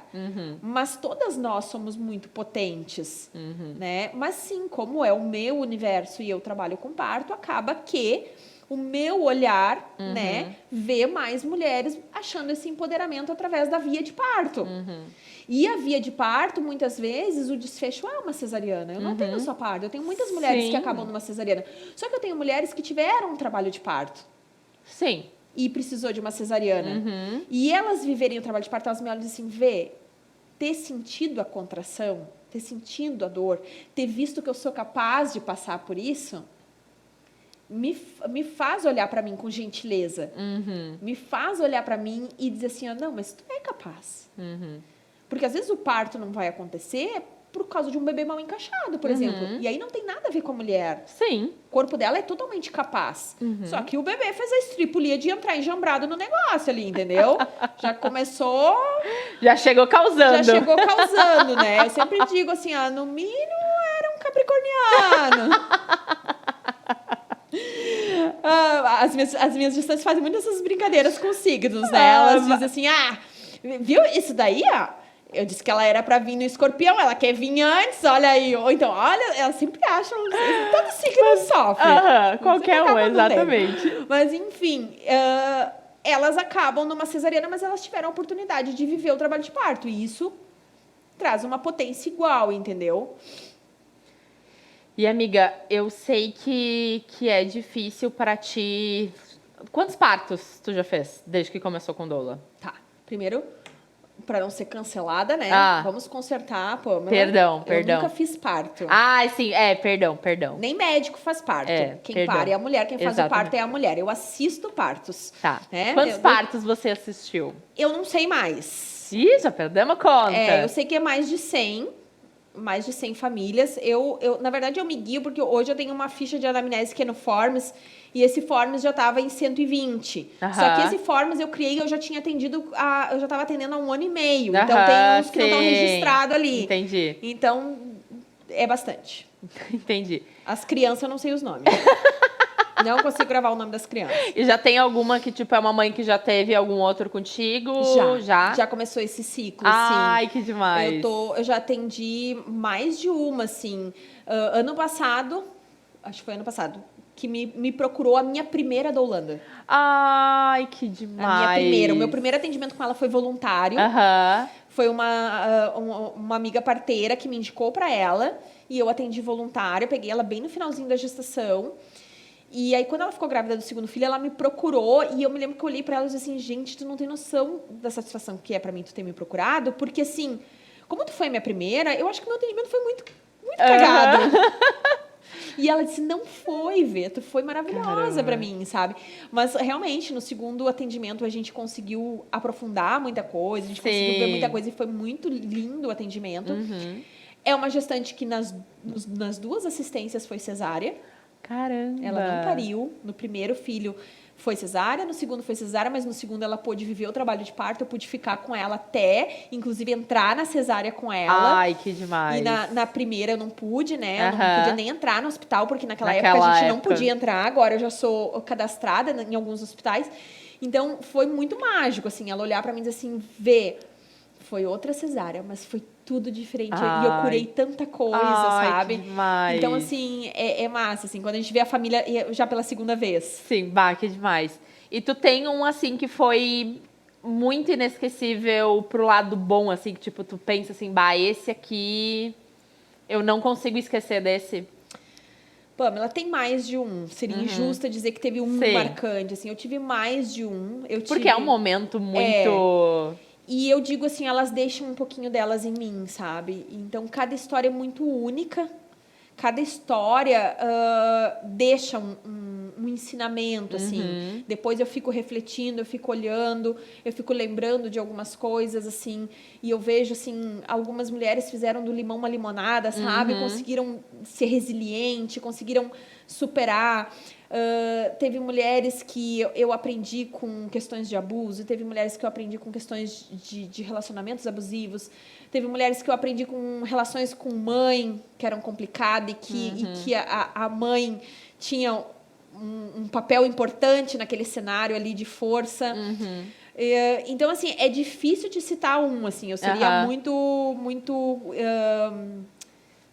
ingênua querer trazer um, sabe? Porque foram muitos, assim. E eu saio melhor de cada um, assim. Com certeza, assim. Sim. Tá, então eu vou mudar a pergunta. Teve algum que teve alguma coisa inusitada ou engraçada, alguma coisa assim que tu pensa assim, tipo... Caramba, da onde é que saiu isso? Não, isso teve, assim... Eu já tive muita correria em carro, né? Nossa, sim. Teve um que a gente saiu, assim, tava uma enfermeira junto. Ela é minha amiga, Stephanie. E ela disse pra mim, assim, ela sempre diz assim, Vê, eu não vou deixar mais tu levar as mulheres pra cama. Iha! Dá um corte, né? Vou fazer, tu vai ver só. Dá até um corte. Mas o que é? Deixa eu explicar. Geralmente a mulherada tá no chuveiro, tá na sala... E aí ela me olha e diz assim, eu tô tão cansada. E eu digo, tu quer ir um pouquinho pra cama? Eu acho uma posição bacana pra tu descansar na cama. E aí o que acontece? Eu nunca levo elas pra cama pra elas ficarem deitadas. Eu levo elas pra cama pra ficarem em alguma posição que vai favorecer a evolução do parto. Então, ou é de 4 apoios, ou é de ladinho, né? Olha aí, né? Vai ser um ótimo corte. Tá ótimo. E aí, quando elas sobem na cama, dá o desnível no glúteo. Quando ela vai fazer essa subida na cama, que ela eleva uma perna. E esse desnível no glúteo aumenta o espaço na pelve. E dependendo do lugar que esse bebê tá e como ele tá, ele aproveita e desce um degrau. Mas olha aí, hein? E aí, ela entra num período expulsivo, às vezes, mais rápido. E eu já tive 2 episódios com a mesma enfermeira. Que Agora foi a eu situação da cama. entendi. Né? E aí teve um que ela tava... Era domingo, ela tava no chuveiro, super de boa. E ela foi pra cama e começou a empurrar o bebê já. E aí a gente teve que sair e, tipo, pegamos a perimetral e os carros passeando. Domingo a galera tá passeando. Ai, sim. E eu peguei o meu rebozo, que é vermelho. O rebozo é um chale que a gente usa pra sacudir o quadril da sei, mulher. sei. Eu peguei, e aí, o que acontece? Quando tá empurrando, assim, jamais a enfermeira vai atrás com a mulher e eu vou com o acompanhante na frente. Meu Deus. Eu peguei meu rebozo vermelho, abri a janela e comecei. Ambulância! Comecei a girar aquele rebozo e ele ligou o pisca-alerta e buzinava e os carros começaram a abrir. E aí a gente chegou rapidinho no hospital e deu tempo.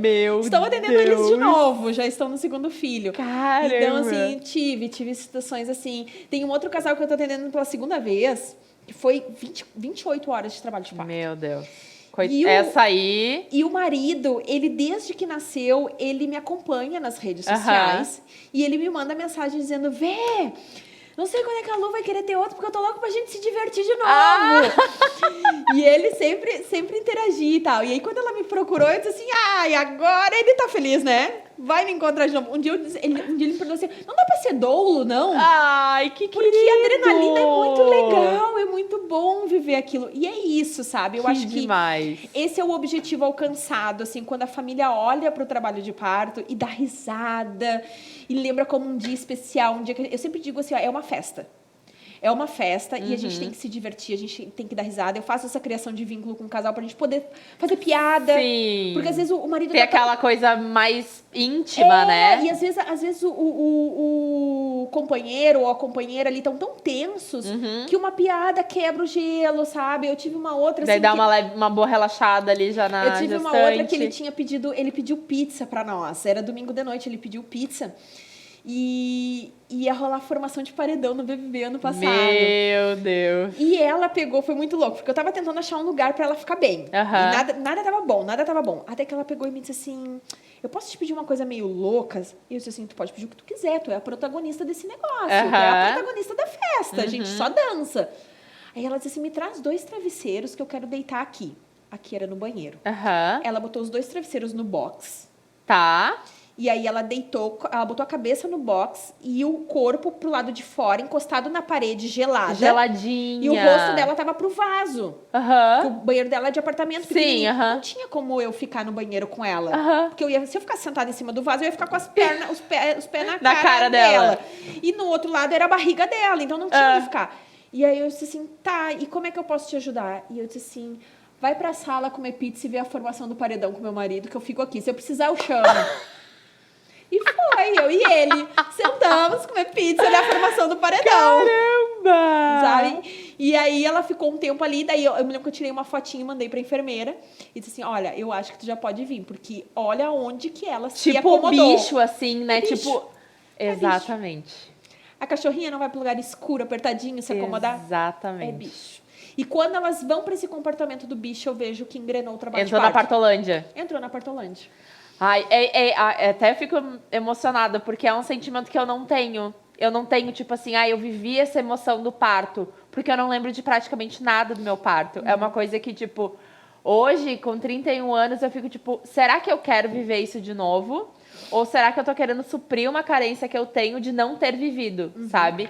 E como eu não tenho parceiro, não tenho ninguém, é uma decisão que eu tô deixando, tipo assim, quando acontecer, quando eu tiver alguém que eu queira, né, que eu possa criar essa ideia, aí eu vejo se eu realmente, tipo, quero realmente ter um filho ou não.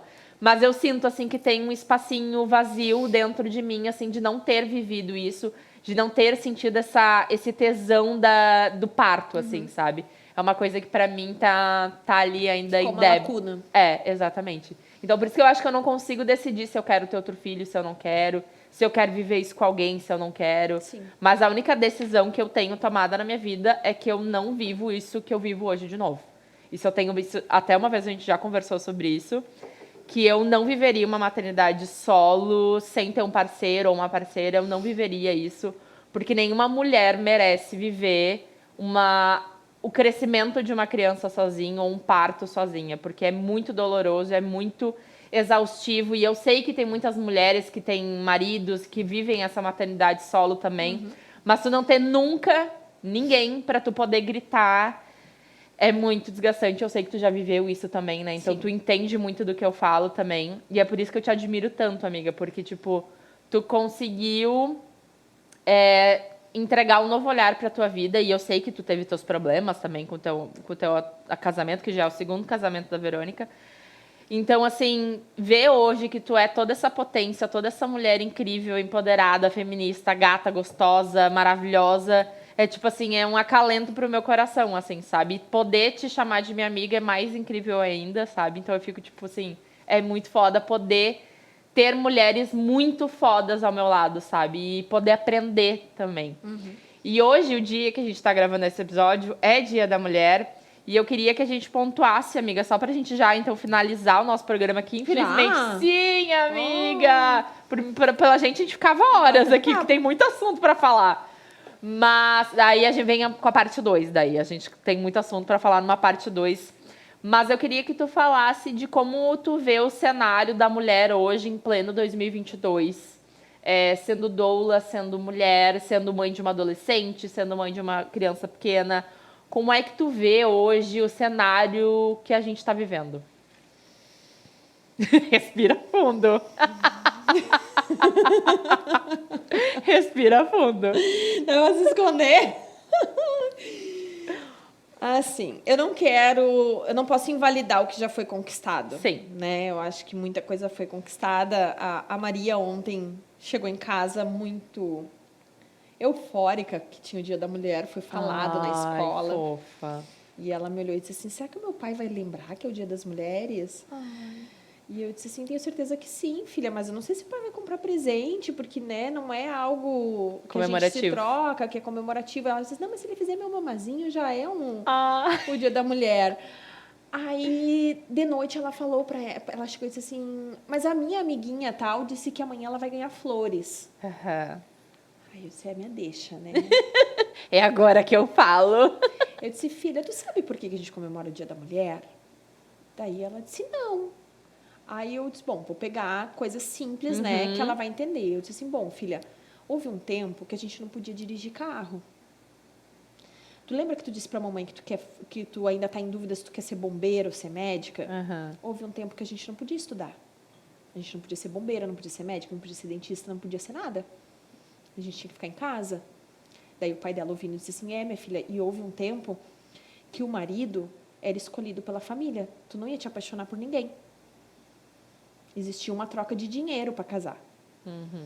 E aí ela pegou e disse assim, nossa, mãe, então é um dia muito importante. Eu disse, sim, é um dia muito importante, porque as mulheres saíram para a rua e começaram a gritar pelo que elas queriam.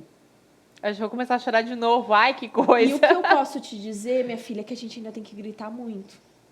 Porque a gente evoluiu, a gente conquistou muita coisa. Mas a gente ainda não conquistou tudo que a gente precisa. Porque ainda tem muita coisa que a gente não pode fazer. E até quando tu chegou aqui, eu tava com outra blusa. Ai, desculpa, eu tô chorando aqui já de novo. Eu tava com outra blusa porque eu tô de top.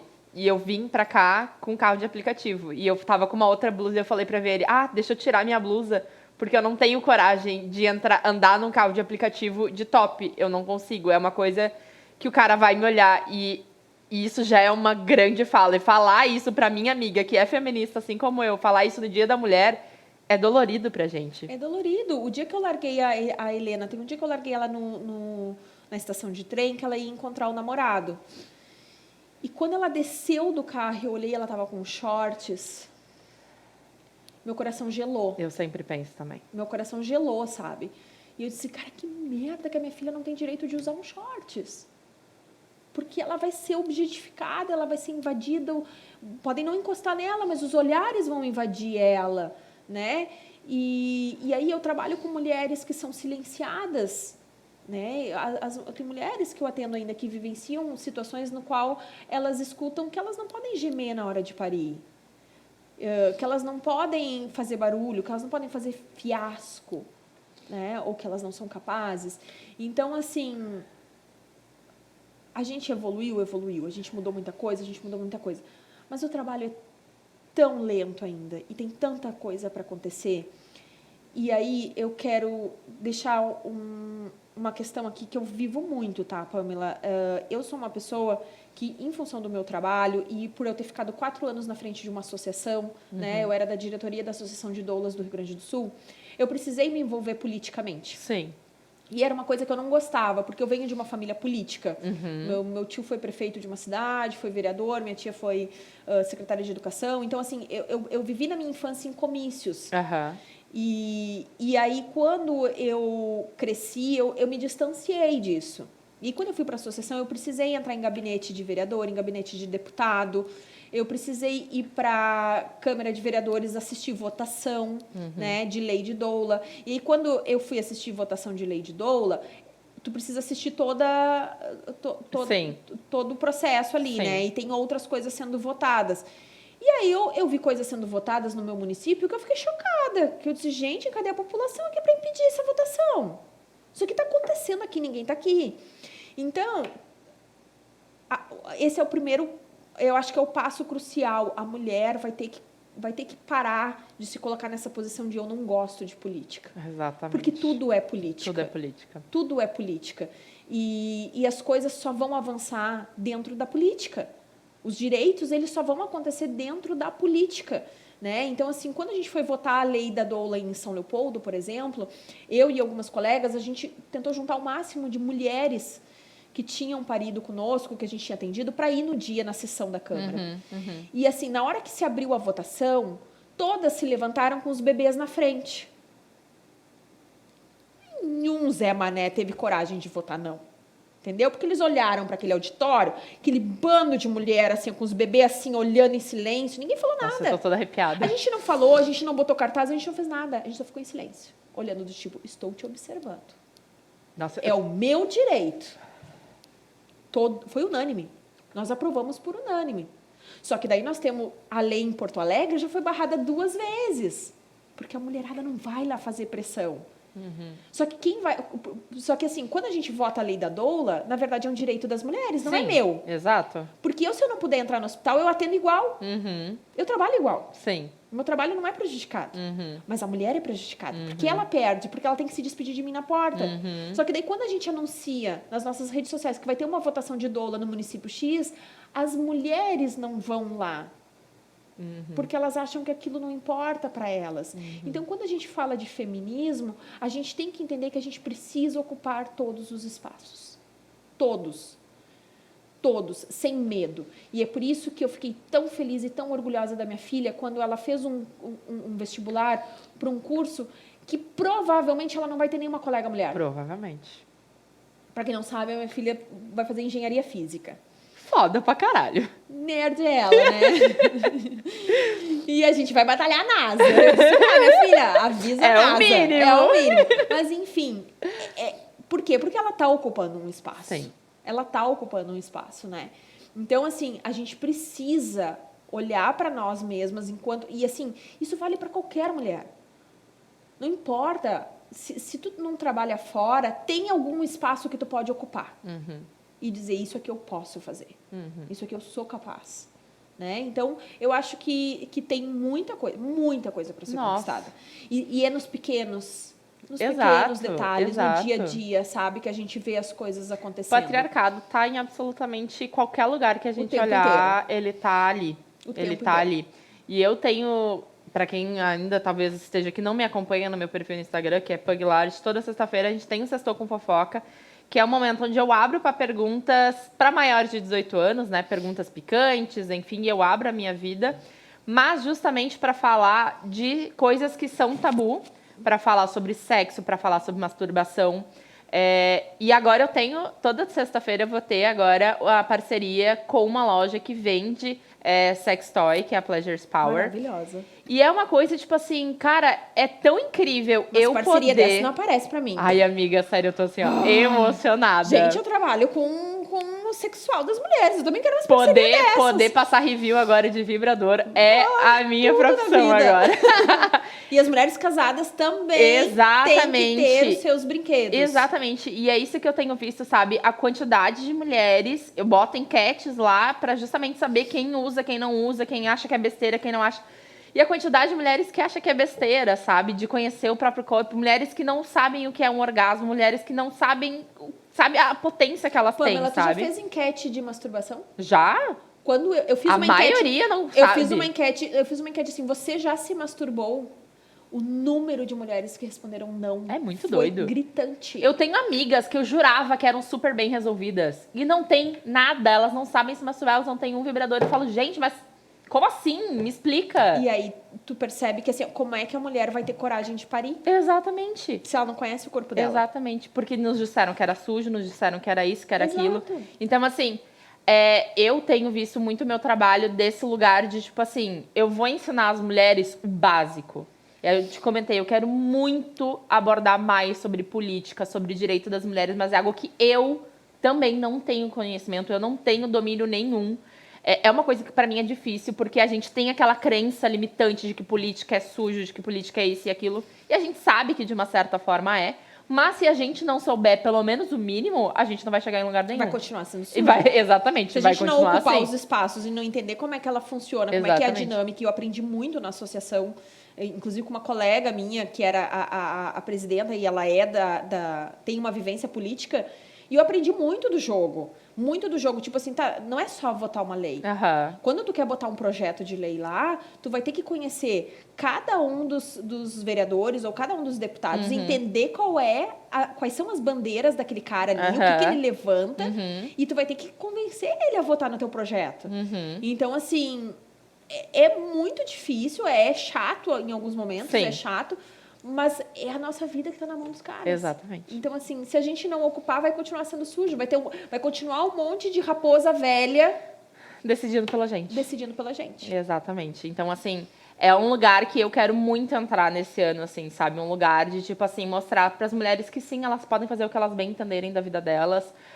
E que esse é o único jeito da gente não é reverter, porque a gente sempre vai ficar em débito com a gente, ou com as nossas mães, ou com as nossas vós. Sempre vai ter um débito de coisas que elas não puderam vivenciar, porque elas não tinham o direito disso, né? Então, eu acho que como dever de mulheres que tomaram para si esse conhecimento, tomaram para si esse poder, eu acho que o mínimo que a gente pode fazer é levar esse conhecimento para outras mulheres. O podcast tem muito disso também. As coisas que eu tenho feito, e eu sei que o teu trabalho também tem muito disso, de empoderar mulheres, de dizer assim, cara, tu pode. Te disseram a vida inteira que não podia, mas também eu tô aqui para te dizer que sim, tu pode. Né? Então, assim, amiga, eu quero te agradecer imensamente. A gente poderia aqui ficar muitas horas, tem muito assunto pra gente abordar, mas eu prometo que logo eu já te trago, porque tem muita coisa que eu queria conversar contigo. Mas eu quero te agradecer por tu simplesmente poder dar para mulheres o poder que elas foram tiradas por muito tempo. E tu entrega isso para elas em formato de um bebezinho, no formato de uma nova vida. Isso é muito lindo. E eu vejo tu hoje como uma grande leoa, sabe? Eu olho para ti e eu vejo muito isso, assim, sabe? Uma pessoa imensa, sabe? Cheio de conhecimento, cheio de poder e cheio de coisa para passar para os outros, sabe? E o mínimo que eu podia fazer é te trazer aqui no meu programa, de levar esse teu conhecimento, um pouquinho desse conhecimento para as outras pessoas. E eu queria que tu deixasse uma mensagem para quem tá assistindo. Enfim, agora esse momento é para tu fazer um merchanzinho aí. Ai, meu Deus, obrigada. Primeiramente, obrigada a ti. Antes de falar com elas, eu quero agradecer a ti por ter me convidado. Quando eu recém tinha começado, era só uma mãe, tu sempre me deu oportunidades e me deu visibilidade, eu sou muito grata a isso. Eu acho que eu sempre tentei retribuir o máximo, vendendo os ingressos do Fofoca, levando as amigas. É a Verônica que sempre lotou meus eventos. Sempre tentando mostrar para as pessoas o quanto também tu é incrível. Eu acho que tu fala para uma fatia de mulheres que é muito importante, que são mulheres que estão solitárias, né, nessa jornada. Então, conte sempre comigo. E eu fico feliz de contar contigo, fico feliz de ter contribuído, fico muito honrada de estar aqui, né? Continua nessa caminhada porque ela é linda e tu faz ela muito bem, muito bem. Eu vejo essa evolução, tô há 5 anos te acompanhando, mais de 5 anos te acompanhando e eu sei que tu evoluiu muito. Ainda bem, né? Eu tenho bastante orgulho de ti. E o que eu quero deixar aqui hoje é, mulheres, acreditem no corpo de vocês. Seja para parir, seja para mudar algo no corpo de vocês. Nós estávamos falando isso antes sobre cirurgias e eu acredito muito nisso, que vocês podem mudar pequenas coisas que vocês não gostam, tá tudo certo, vocês têm poder e podem mudar sem cirurgia. Eu acho que tem caminhos, mas amem esses corpos, né? Eu falei isso pra Pamela quando eu cheguei aqui. Quando eu comecei a ver mulheres altas, baixas, gordas, magras, preta, branca, ruiva, morena, com sarda, sem sarda, com pelo, sem pelo, em vários formatos de corpos, e eu comecei a ver esses corpos na potência máxima, porque pariram um ser humano, tiraram um ser humano de dentro de ti, é algo muito forte, é algo muito poderoso, né? Pensa que tá saindo um ser... Não tem explicação, é só tentar imaginar, vocês vão ver o quanto isso é potente. Já começa que a gente fabrica, né, do zero, um ser humano dentro da gente. Tem aquele negócio assim, é muito grande. Então, assim, um corpo que tem essa potência, e eu olhava para esses corpos ao longo desses anos, eu fui achando cada vez mais lindo. Eu olho para as mulheres, eu digo, meu Deus, como ela é linda, olha a beleza. E aí eu comecei a ser gentil comigo. Eu comecei a perceber o quanto o meu corpo é, sim, sagrado, é um templo. Retomei os meus cuidados, hoje sou uma pessoa que tem cuidado mais da alimentação, tenho feito exercício físico, mas eu não corro mais atrás dessa loucura que é, porque eu aprendi a olhar para a potência do meu corpo. Eu acho que esse é o meu trabalho, né? Não é só a mulher ali, é o foco maior, é o que paga os meus boletos, é a mulher em trabalho de parto. Mas eu quero levar isso para fora, eu quero que vocês olhem além disso e vejam o quanto vocês são maravilhosas, o quanto vocês são potentes, o quanto vocês são perfeitas, né? E deixo aqui o meu carinho, o meu amor para todas as mulheres do mundo. Hoje é um dia onde nós temos mulheres perdendo seus filhos, perdendo seus companheiros, perdendo suas famílias, estamos vivendo uma guerra. Então tem muita coisa dolorida acontecendo nesse mundo e o meu desejo é de muito amor daqui para frente, nós temos que trabalhar muito por isso. E fica o meu reverenciamento a todas as minhas ancestrais, não só da minha família, mas a todas as mulheres que vieram antes de nós e que deixaram um pouquinho para nós. A gente tem que honrar isso, a gente tem que dar continuidade, a gente tem que evoluir isso para algo maior. Então fica aqui meu carinho e meu amor para todas vocês no dia de hoje. E eu tô aqui parada só babando. Os olhos cheios de lágrimas só para variar também, amiga. Mais uma vez, assim, ó. Muito, muito, muito obrigada. Assim, ó, é uma honra imensa poder te chamar de minha amiga. Assim, ó, sem comentários, não tem palavras pro tamanho de conhecimento que tu traz pra minha vida, de empoderamento que traz pra minha vida e de outras tantas mulheres. Muito obrigada mesmo. Axé. Axé pra quem é de axé, amém pra quem é de amém. Obrigada mesmo. E é isso, gente. Ficamos, então, com esse episódio, assim, simplesmente maravilhoso, que poderia ter, assim, ó, muitas e muitas horas. Muito obrigada. Não esqueçam de acompanhar o Instagram da Verônica. É Verônica... Christman. Vou deixar depois aqui no box de informações, vocês vão poder acompanhar o Instagram dela. De me seguir também no meu Instagram, @Puglard, e o Instagram do podcast, que é Pode Dizer Fofoca. Não deixem de se inscrever aqui no canal. Vocês não estão se inscrevendo, se inscrevam aqui no canal. Deixa o seu like, deixa a tua mensagem pra Verônica, que participou do nosso programa. E é isso, a gente se vê no nosso próximo episódio, tá? Beijo, tchauzinho!